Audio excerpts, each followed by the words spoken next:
Family Bookform has a very tight integration with Google Classroom. This means that it makes it even easier for you as the teacher to link your Family Bookform books to your Google Classroom class. Just go ahead and sign up using your Google account. Check out their ambassador program as well to get a code to save you more on your projects. When you start, you'll create your first project, giving it a project name. We recommend using the year, course name, and project name as your naming convention. After making your payment, you'll be able to select a graphic to use for your school logo. That gets printed on the back of the book. Here's a graphic that students made to represent our classroom. This is a great way to include art and design in your literacy or your history classroom. You simply upload the image and it will appear on the back of your book. That's all you need to get started, and you're given a link to the project that's saved on the Family Bookform servers. Let's dive into the dashboard, which is the central hub for all of your Family Bookform projects. Here you'll find links to all of the projects, all of the students and other teachers who might be working on those, and a link to create the assignment in Google Classroom. You see here it has pulled in automatically those classes that are already set up in Google Classroom, and it allows you to give a name for the assignment, a description, some total points that are linked into the gradebook in Classroom, the due date, and then all you have to do is click Create Assignment and you are done. It is set up automatically.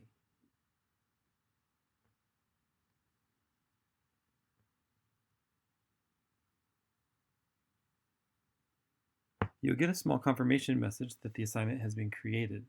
And when you close that, you'll see other information about the course as well as a link to view the project in Google Classroom. This will jump you over into the Google Classroom environment where your Family Bookform project has been automatically set up as an assignment in Classroom. Pretty easy. The student work area for grading is there, so everything is already set up. Back in the stream of the course and in the coursework area, you'll see the card there that has the information about this project in the correct location. From a student view, they see it in their stream, an announcement that it has been made, and when they click on it, it will open up the details of that assignment. Students use the link provided to access their Family Bookform dashboard. And here is the central place for them to find all of the book projects that they have been added to. They click View Book to open up the form that is what they'll use to write their book and to capture the narrations that are automatically transcribed.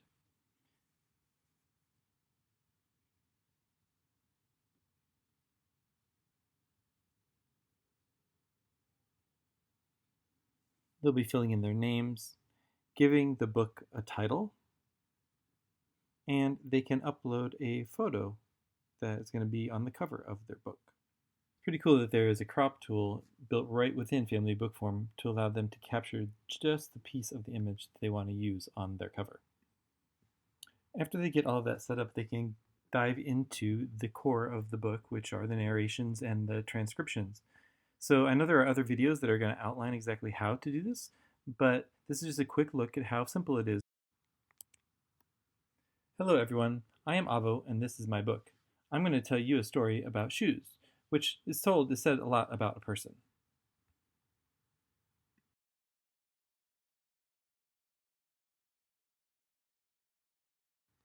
After they stop the recording, that audio file is uploaded to the servers and it will be transcribed automatically.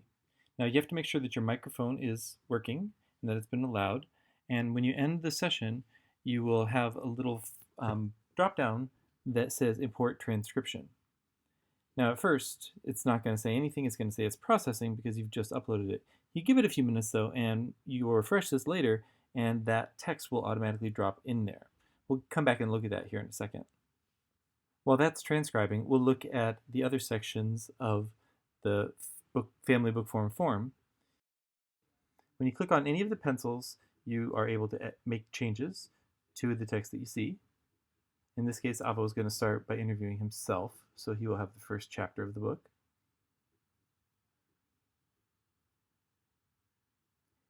And let's go back and let's check on that transcription and see how it's doing.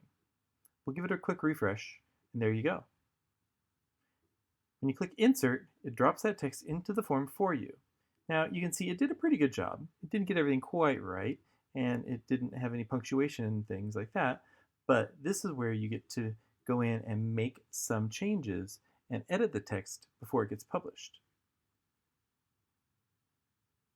So it had a problem, it had an issue with the way I said shoes. So we'll go back and edit it. Again, these are some literacy and some language lessons that can be brought in here. So they can make it read just as they want.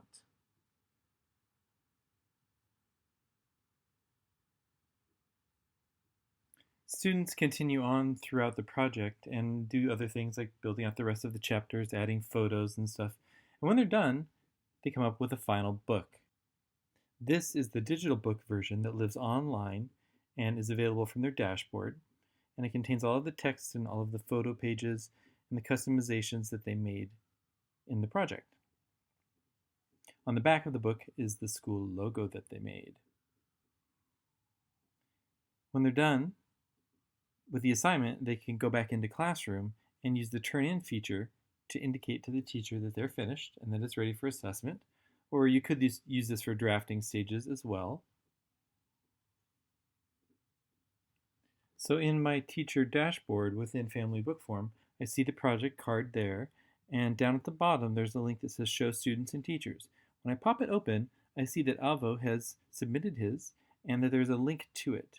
Now, although there are other students in the class, they aren't shown until they click on the link in Classroom in order to generate their project. So that's an important thing for you to remember. They have to click on the link in Classroom for it to appear in your dashboard as using one of the licenses.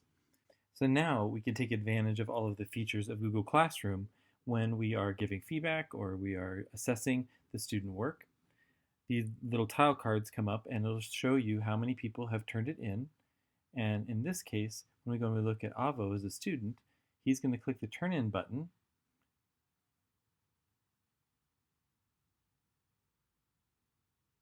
It asks him if he really wants to turn it in and if he wants to submit his work. He says go ahead and turn it in.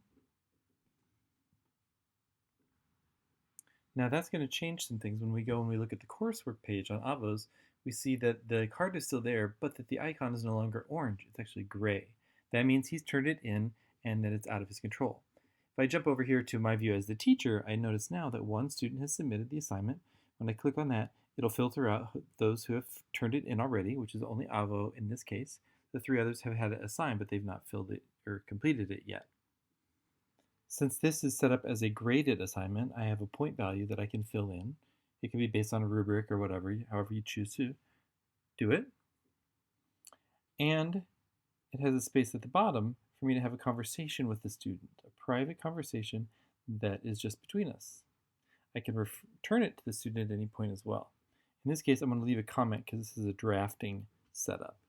So I'll leave him some notes here that he'll be able to see when he logs in to his classroom.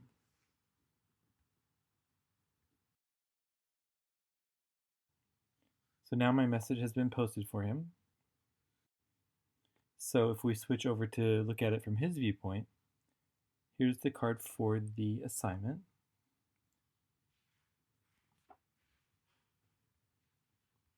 And when he clicks on the link to the assignment, he'll be able to see the feedback I've given him. It's over here in the private comment section, whereas the class comments in the middle will be public for other students to see.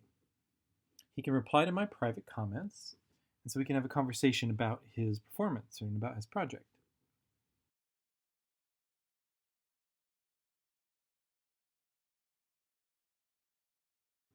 Back out on the student work page, we'll see a summary of all of the information and the comments that I put down for Avo, as well as the other students who haven't yet turned in their assignments. Within the student work section, I have links directly back to their book projects on the FamilyBookform server. Makes it easy to access. And that's about it. That is the integration between FamilyBookform and Google Classroom. I hope you found this information useful, and I can't wait to see the projects that you and your students come up with using FamilyBookform and Google Classroom.